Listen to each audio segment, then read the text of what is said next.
What's up, guys? It's me Boxing, and today I'm going to be listing the top 20 heavyweight boxers of 2021. And just to let you guys know, this list is just going to be based off of my opinion and nothing else. And first of all, starting at in the secondary world champions category, these are just champions who, really, in my opinion, don't make it into the top 20, let alone top 30. And they include Trevor Bryan, who's 21-0 with 15 wins, coming by way of knockout. He is the WBA regular champion. And then we have Manuel Charr, who has a record of 31 wins, 4 losses, with 17 wins coming by way of knockout, and he is the current WBA quote-unquote champion in recess, which means he was kind of stripped of his regular title, and now he's just, I guess you could say, around the grounds waiting for an opportunity again. But at number 20, to start the list off, I have Frank Sanchez fighting out of Cuba. He has a record of 17-0 with 13 wins coming by way of knockout.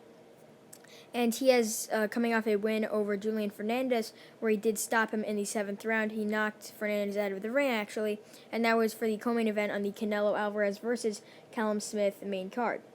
And he also has some decent wins over Joey DeWayko and a knockout win over Brian Howard.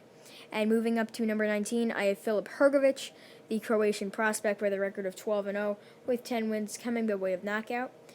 He's coming off a great win over Rattle Booker, where he did stop him, unlike Kubrat Pulev could have done. And he also has wins over Eric Molina, as well as Kevin Johnson. And moving up to number 18, I have Olympic gold medalist Tony Yoka, who holds a record of 9-0 with 8 wins coming by way of knockout. He's fighting out of France, and he's coming off a good win over Christian Hammer by unanimous decision, although it was boring. And he also has a knockout win in the first round over Johan Duhaupas, as well as a knockout win over David Allen, which is fairly tough since Allen is a very durable guy. And now moving up to number 17, this spot's a little controversial because Oscar Rivas is known now as a bridgerweight, whatever that new weight class is, and he's currently ranked number 1 in that bridgerweight division by the WBC. And I'm still going to put him at heavyweight because BoxRec before they sort of made that change to him being at bridgerweight. He was like, I remember around number 16, number 15 in BoxRec's rankings. And just based off of his resume, I have to have him at number 17. His one loss comes to Dillian Whyte by unanimous decision, although he did drop him in the 9th round. And he has a decent win over Brian Jennings by KO in the final round. And now at number 16, I have Derek Chisora. He has a record of 32 wins, 10 losses, with 23 wins coming by way of knockout. He's fighting out of the UK, and he's basically known for fighting Tyson Fury twice, fighting David Haye and getting stopped. He has a tremendous win over Carlos Takam, as well as Artur Szpilka and David Price. And in his most recent fight, he lost by unanimous decision to Alexander Usyk. And he also has 2 losses to Dillian Whyte, which were both wars nonetheless. They were excellent fights, which you possibly could have had Chisora had in both. But in the second fight, which they had, Chisora did get stopped in the 11th round, in an excellent fight, as I was saying before. And now moving up to number 15, I have Joe Joyce, the Olympic silver medalist, who I think is the number 1 heavyweight prospect, just based off of his win recently over Daniel Dubois, and he has a record of 12 wins with no losses and 11 wins coming by way of knockout. In that fight versus Dubois, rarely anyone was picking him. Most people were picking Dubois by knockout because he was too slow. But what ended up happening was Joe Joyce basically shut Daniel Dubois' eye with the jab, which ultimately got him the 10th round knockout win. And Joe Joyce actually has a very good resume where he stopped Berman Stiverne, Alexander Ustinov. He has a decision win over Brian Jennings as well. And he was the former WBA gold heavyweight champion. And now moving up to number 14, this is a little controversial as well because Adam Kovnatsky is coming off a knockout loss, but I still think he is amongst the top 15 based off of his excellent resume. He has a record of 20 wins, 1 defeat, with 15 wins coming by way of knockout. His last fight was a knockout loss in a mega upset to Robert Helenius, and I picked that fight as the upset of the year for 2020. And that fight was for the WBA gold title as well as the WBA heavyweight title eliminator. And he has very good wins over Chris Arreola, Artur Szpilka, Charles Martin, and a knockout win in the 2nd round over Gerald Washington as well. So his resume is actually very good, but just based off of that Helenius loss, it sort of set him back a bit. But now moving up to number 13, speak of the devil, I have Robert Helenius. He holds a record of 30 wins, 3 losses, with 19 wins coming by way of knockout. He's the current WBA gold heavyweight world champion, and he's coming off that tremendous knockout win over Adam Kovnatsky in the 4th round. His losses are to Gerald Washington, Johann Duhaupas, and Dillian Whyte in 2017, where he did lose by a unanimous decision. He has some good wins over Lamont Brewster, Sam Peter, Sergey Lykovich, as well as that Adam Kovnatsky win I was saying before, and he has a knockout win over Erkan Tepper. And now moving up to number 12, I have Charles Martin, former IBF heavyweight world champion. He had that title in 2016 and lost it to Anthony Joshua by knockout in the 2nd round. He holds a record of 28 wins, 2 losses with 1 draw, and 25 wins coming by way of knockout. He has some decent wins over Gerald Washington and the Vyacheslav Golaskov win in 2016, where he did pick up the IBF Heavy World Championship by knockout in the 3rd round. Although that was an injury which led to the stoppage in the 3rd round of that fight, I thought Charles Martin was controlling the pace, outlanding and outsmarting Vyacheslav Golaskov, as he was the bigger man, landing the more powerful punches.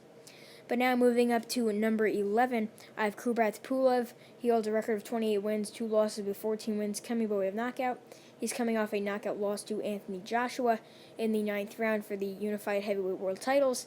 And his first loss was to Vladimir Klitschko years ago, where he did lose by knockout in the 5th round for the Unified Heavyweight titles as well. He has some decent wins over Derek Chisora, as well as a win over Hughie Fury, and that's really it for Kubrat Pulev's main wins. But Kubrat Pulev is going on 40 years old, and do I think he's still in the top 15? Yes, but soon he'll likely retire, if not just go out of that top 15/top 20.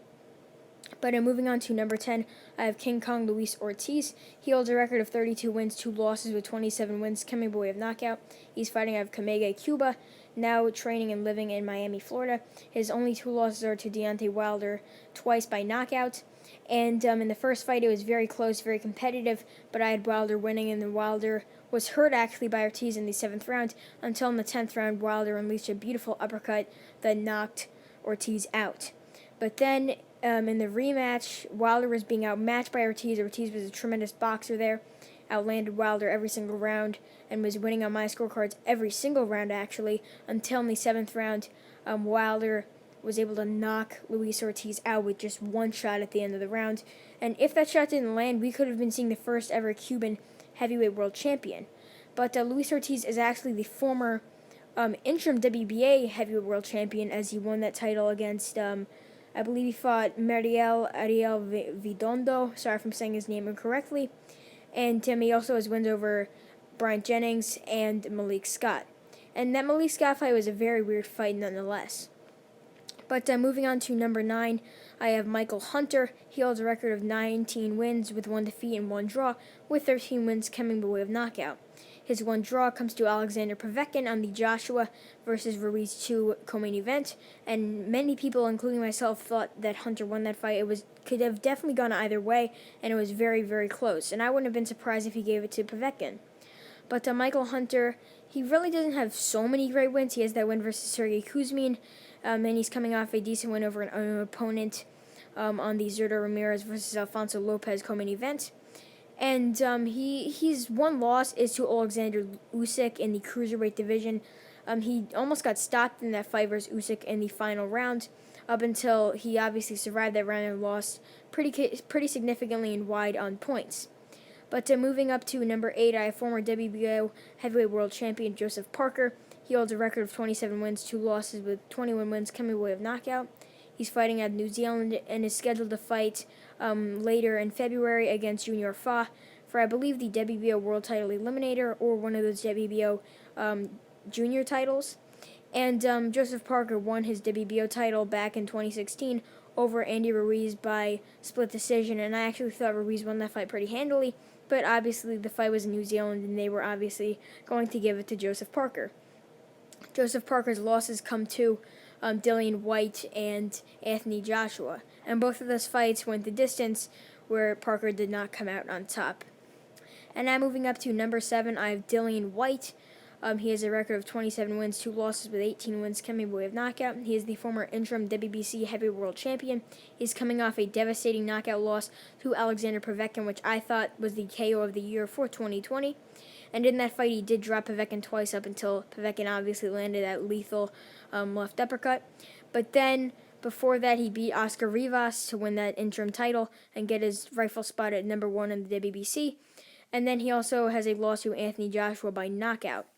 And he also has some good wins over Derek Chisora, as well as a win over Lucas Browne, which was an excellent knockout, and that win over Joseph Parker. And I'm moving up to number 6. I have Alexander Usyk, former undisputed Cruiserweight World Champion. He holds a record of 18-0 with 13 wins coming by way of knockout. As a Cruiserweight, he nearly beat everybody, beating Michael Hunter, beating Murat Gassiev for the undisputed titles, beating Maurice Briedis, beating Marco Huck in the World Boxing Super Series. He did come out on top and win the Ali Trophy. And he also had a knockout win over Tony Bellew. But at heavyweight, he beat Witherspoon, and he also beat Derek Chisora on Halloween by unanimous decision. And moving up to number 5, Alexander Povetkin. He has a record of 36 wins, 2 losses, and 1 draw, with 25 big wins coming by way of knockout. Povetkin is the current interim WBC heavyweight world champion, and he won the title, as most of you guys know, against Dillian Whyte by knockout in the 5th round. And Povetkin's losses come to Anthony Joshua by knockout and a unanimous decision loss to Vladimir Klitschko. And Povetkin is the former WBA World Heavyweight Champion, winning that title against Ruslan Chagayev and defending it a couple times years ago in 2011 and 2012. And Povetkin has that win, obviously, over Dillian Whyte. And before that, he beat David Price, Hughie Fury, and many other fighters to name. And moving up to number 4, I have Andy Ruiz Jr., former unified heavyweight world champion. He has a record of 33 wins, 2 losses, with 22 wins coming by way of knockout. Ruiz won his unified titles against Anthony Joshua in a mega upset, which was definitely the upset of the year for 2019. And he did stop Joshua in the 7th round in a very good fight where he got dropped, came back, dropped Joshua, and won by knockout. And then his losses do come to Joseph Parker by split decision, even though I thought he won that fight. And he also has that unanimous decision loss to Anthony Joshua in their rematch. But his wins definitely come against Alexander Dimitrenko and that Anthony Joshua win, which was tremendous. And now moving up to number 3, I have former WBC heavyweight world champion Deontay Wilder. He holds a record of 42 wins, 1 loss with 1 draw, and 41 wins coming by way of knockout. He won that WBC world title against Bermane Stiverne back in 2015 by a wide unanimous decision, and he did defend that title 10 times, beating Luis Ortiz, Chris Arreola, Johan Duhaupas, and many other guys to name. He also has those wins over Luis Ortiz, as I said before. That's definitely his best win in my opinion. He also has that knockout win in the 1st round over Dominic Breazeale, and his loss only comes to Tyson Fury by knockout in the 7th round, which came nearly last year on February 22nd of 2020. And that fight was a mega fight, honestly. And his 1 draw does come to Tyson Fury, as most of you guys know, even though I thought Tyson Fury handily beat Wilder in their first outing in December of 2018. And now moving up to number 2, I have unified heavyweight world champion Anthony Joshua, who has a record of 24 wins, 1 loss, with 22 wins coming by way of knockout. He holds the WBO, WBA, IBF, and if you want to count the IBO world titles. And many people definitely could have him at number 1. I just have him at number 2 just based off of who I think would win if they were to fight. Anthony Joshua won his IBF title against Charles Martin. He also has wins over Eric Molina, Dominic Breazeale, Vladimir Klitschko, Carlos Takam. He has also a very good win against Andy Ruiz in their rematch, and his only loss, as most of you guys know, comes to Andy Ruiz by knockout in the 7th round. And he also has the win over Dillian Whyte early on in his career back when he was 14-0. And now moving up to number 1, I have Tyson Fury, who in my opinion is the best heavyweight right now. He holds an unbeaten record of 30-0 with 1 draw and 21 wins coming by way of knockout. He's the current Ring Magazine and WBC heavyweight world champion. He won the WBC world title and the Ring Magazine title against Deontay Wilder by knockout in the 7th round. And he is the lineal heavyweight world champion if you guys want to get technical. And he also has that unanimous decision win over Vladimir Klitschko in 2015, where he did become the unified heavyweight world champion, but obviously he had to vacate and was stripped of those world titles, and came back, beat Francisco Pianeta, he beat the Furies, he beat all these guys to come back. He also beat Otto Wallin, as well as that win over Tom Schwartz.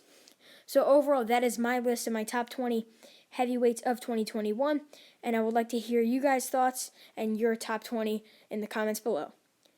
And yeah, that's really it. I'm MB Boxing. Thanks for watching, and we'll see you guys later.